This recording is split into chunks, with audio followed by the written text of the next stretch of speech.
জায়গায় যায় স্যার আমি আপনার কাছে জানতে চাচ্ছি এখানে প্রধান শিক্ষক হিসেবে জয়েন করেছে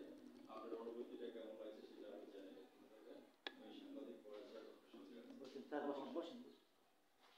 ধন্যবাদ সাংবাদিক জনাব মোহাম্মদ ফরহাদ জনগণ প্রতিনিধি এবং দৈনিক আজকের আলোকিত সকালের প্রতিনিধি আপনাকে অসংখ্য ধন্যবাদ এবং কৃতজ্ঞতা জানাচ্ছি আমার বিদ্যালয়ের পক্ষ থেকে কারণ বিদ্যালয়টি একটা অত্যন্ত রিমোট এরিয়াতে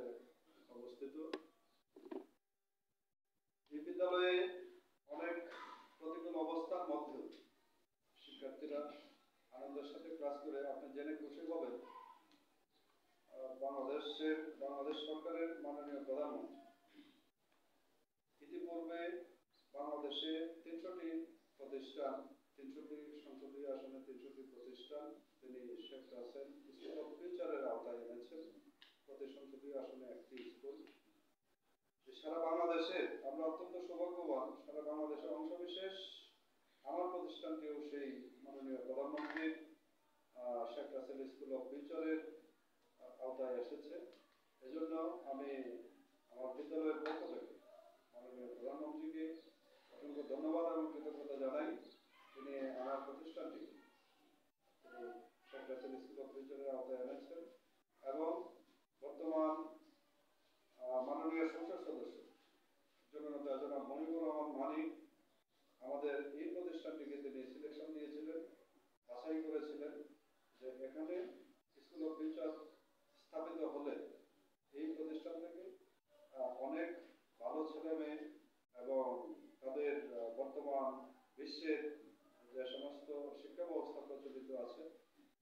তার মধ্যে ফিনল্যান্ডে অত্যন্ত আধুনিক মানের শিক্ষা ব্যবস্থা প্রচলিত থাকায় ফিনল্যান্ডের আদলে পাঠদানের লক্ষ্যে মাননীয় প্রধানমন্ত্রী ফিনল্যান্ড গিয়েছিলেন তিনি ফিনল্যান্ডের শিক্ষা ব্যবস্থা দেখে তিনি অভিভূত হয়েছিলেন তিনি সেখানেই পরিকল্পনা করেছিলেন যে আমার দেশে আমি আপাতত পাইলটিং প্রকল্প হিসেবে 300টি বিদ্যালয়কে আমি স্কুল অফ ফিউচারের আওতায় আনবো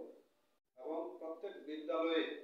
শেখ রাসেল ডিজিটাল ল্যাব এবং Sheikh Russel school of future এই 300টি স্কুলে তিনি স্থাপন করে দিয়েছেন যে আইসিটি ভবন পাইনি কিন্তু আইসিটি ল্যাব পেয়েছে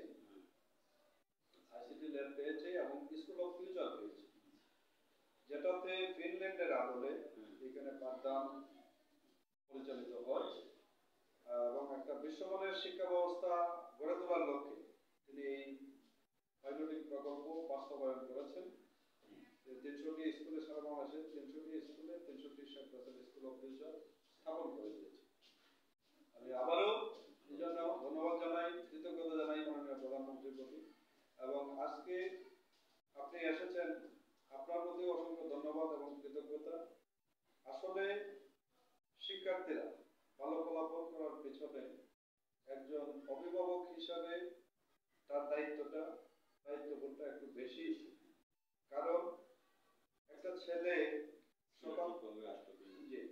10টা থেকে বিকাল 4টা পর্যন্ত 6 ঘন্টা থাকে শিক্ষকদের সান্নিধ্যে বাকি 18 ঘন্টা সময় থাকে অভিভাবকদের সান্নিধ্যে সেই হিসাবে শিক্ষকের যতটুকু দায়িত্ববোধ রয়েছে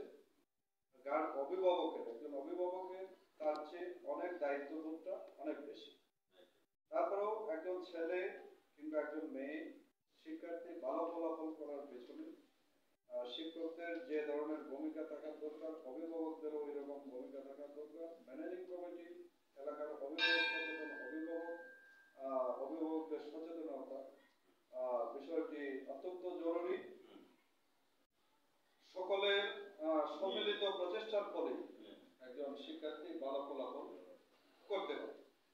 জনাব আবু হাসান স্যার আপনাকে অসংখ্য ধন্যবাদ আপনি আমার চ্যানেলের মাধ্যমে আপনার কথাগুলি তুলে ধরলেন অত্যন্ত আউটস্ট্যান্ডিং প্লেয়ার আপনি আমাদের মাননীয় প্রধানমন্ত্রী মমতা ব্যানার্জি জননেত্রী শেখ হাসিনাকে ধন্যবাদ জ্ঞাপন করেছেন আমরা আমাদের মমতা ব্যানার্জি জননেত্রী শেখ হাসিনাকে ধন্যবাদ জ্ঞাপন করছি আর প্রথমত আমাদের এমপি মহোদয় আছেন মনিবুর রহমান মানিক তাকে ধন্যবাদ জ্ঞাপন করছি আমি একটা জিনিস আমাদের এমপি মহোদয়ের কাছে দাবি জানাবো এবং জেলা পরিষদের কাছে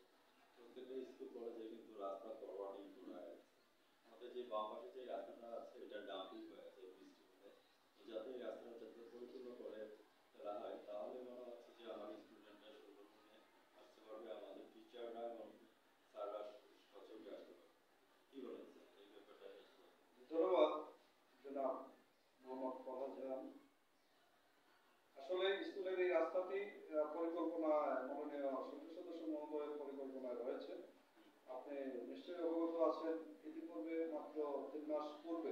মাস পূর্বে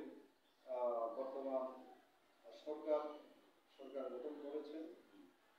ইতিপূর্বে মাননীয় সংসদ সদস্য মহোদয়ের এই রাস্তাটির ব্যাপারে ওনার সাথে কথা হয়েছে এবং বিদ্যালয়ের ম্যানেজিং কমিটি এবং আমি গিয়েছিলাম। তিনি এই রাস্তাটি করে দেবেন বলে প্রতিশ্রুতি দিয়েছেন আমাদের। ধন্যবাদ। ভিউয়ার্স, যারা আমার চ্যানেলের সামনে আছেন, আমাদের প্রাণপ্রিয়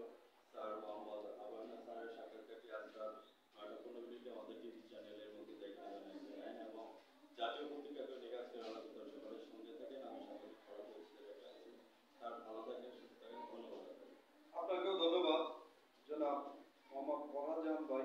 আসলে আমি অত্যন্ত অভিভূত হয়েছি। আমি বিশেষ করে আপনার সুস্বাস্থ্য এবং দীর্ঘায়ু কামনা করবো এই কারণেই, আপনি যে একটা শিক্ষা প্রতিষ্ঠানের ব্যাপারে একজন আলোকিত মানুষ হিসাবে, শিক্ষা পিপাসু মানুষ হিসাবে আপনি যে এসেছেন আমার বিদ্যালয়ে, আমি অসংখ্য কৃতজ্ঞতা এবং ধন্যবাদ জ্ঞাপন করছি। আপনার সুস্থ জীবন এবং দীর্ঘায়ু কামনা করছি আমার বিদ্যালয়ের পক্ষ থেকে। আশা করি আপনাদের এই